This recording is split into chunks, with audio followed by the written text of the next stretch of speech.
मित्रों, पिछले कुछ वीडियोस में मैंने आपसे वर्ण आश्रम की बात की। 4 वर्ण आश्रम, ब्रह्मचर्य, गृहस्थ, वानप्रस्थ और फिर संन्यास। मित्रों, जब ये वर्ण आश्रम का विभाजन किया गया तो 100 वर्ष की आयु ली गई, जिनको 25-25 वर्ष के अंतराल पे डिवाइड किया गया। लेकिन आज के युग में अगर हम देखें तो क्या 100 की आयु तक हम पहुंच पा रहे हैं?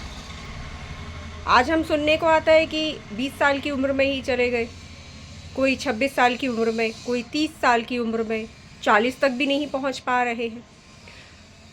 तो इस हिसाब से अगर देखा जाए तो ये कलयुग आयु क्षीण हो चुकी है। जब कलयुग में आयु क्षीण हो चुकी है तो हमें उसी के हिसाब से जीवन को ढालना होगा। मतलब अगर आप अध्यात्म का प्रवेश करेंगे ही नहीं अपने भीतर, तो स्वयं तक या मोक्ष तक कैसे पहुंचेंगे? प्रतिदिन जीवन को हम जीते हैं, श्वास लेते हैं, भोजन करते हैं, नित्य क्रिया करते हैं और जो भी अपना कार्य है वह प्रतिदिन करते हैं। लेकिन क्या प्रतिदिन स्वयं के लिए आप कुछ कर पा रहे हैं? क्योंकि जो भी आप कर रहे हैं मिट्टी के लिए कर रहे हैं। संसार में जो भी कुछ कर रहे हैं वह सिर्फ और सिर्फ मिट्टी के लिए कर रहे हैं। इसका एक बहुत अच्छा कहावत मैं आपको सुनाती हूँ कि आए थे हरि भजन को औंटन लगे कपास। कि आए थे, जो मुख्य उद्देश्य था वो तो हरि का भजन था ताकि हम मुक्त हो सके। लेकिन हमने क्या किया? जलने वाली वस्तु अर्थात ये देह, इसी के लिए सब कुछ किया, इससे संबंधित ही सब कुछ किया, इससे संबंधित लोगों के लिए ही सब कुछ किया। तो ये हमारे जीवन का उद्देश्य कैसे हो सकता है? या ये हमें सुख और शांति कैसे दे सकती है? जब जीवन नष्ट ही होना है, देह नष्ट ही होनी है, तो हमने इसके लाभ क्या लिए? हमने इन श्वासों से क्या लाभ लिया? जबकि अध्यात्म में श्वासों का ही मुख्य महत्व है। अध्यात्म में मन का ही महत्व है, बुद्धि का महत्व है, चित्त का, और अहंकार जो कि प्रबल पर है उसे तो नष्ट करना है ना। लेकिन हमने क्या किया? मिट्टी रूपी अहंकार को हमने प्रबल कर लिया।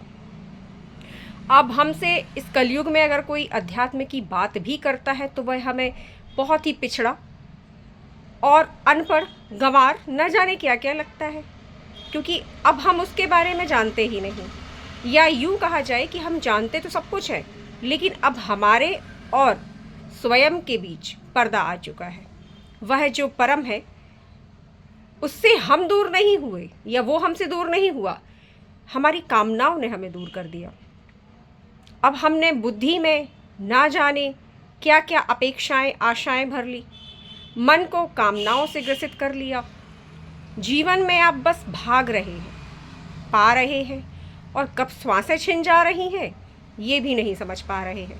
क्या जो जा रहा है वो संतुष्ट था? क्या जो जा रहा है उससे अब कोई इच्छा नहीं रही?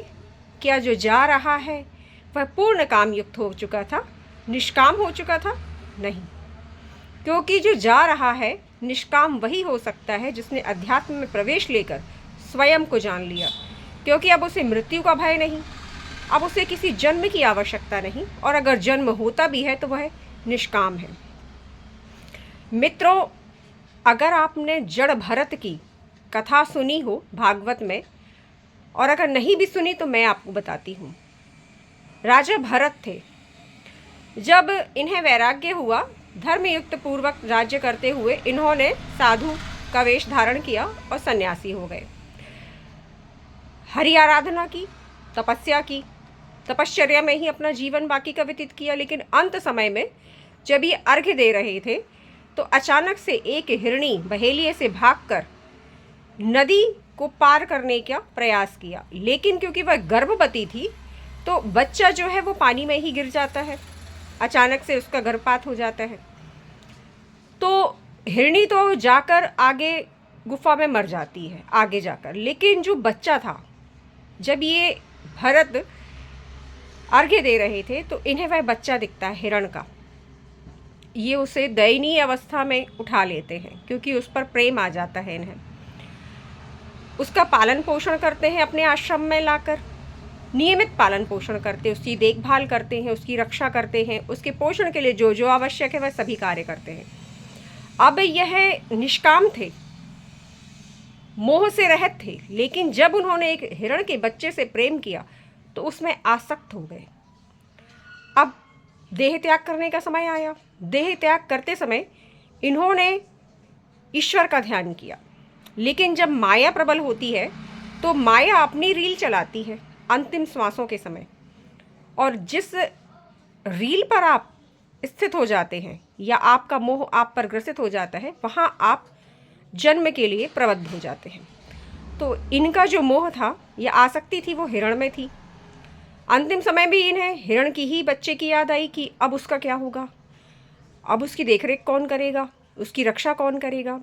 तो इस तरह से इन्हें उस समय जब देह त्याग किया, श्वासों का अंत हो रहा था, तो इनकी आसक्ति हिरण में चली गई, इनका मोह वहीं फंस गया, बुद्धि वहीं फंस गई, चित्त वहीं फंस गया। अब मुक्त होना तो असंभव, तो अगला जन्म इन्होंने हिरण का पाया, लेकिन क्योंकि ये ज्ञान भी प्रबल था इनका, तो इनका ज्ञान नहीं मिटा। जैसे तैसे इन्होंने वह जीवन जीते हुए भी हिरण का फिर देह त्याग की। फिर इनकी जो आगे की स्थिति थी वह जड़ भरत के रूप में उत्पन्न हुए।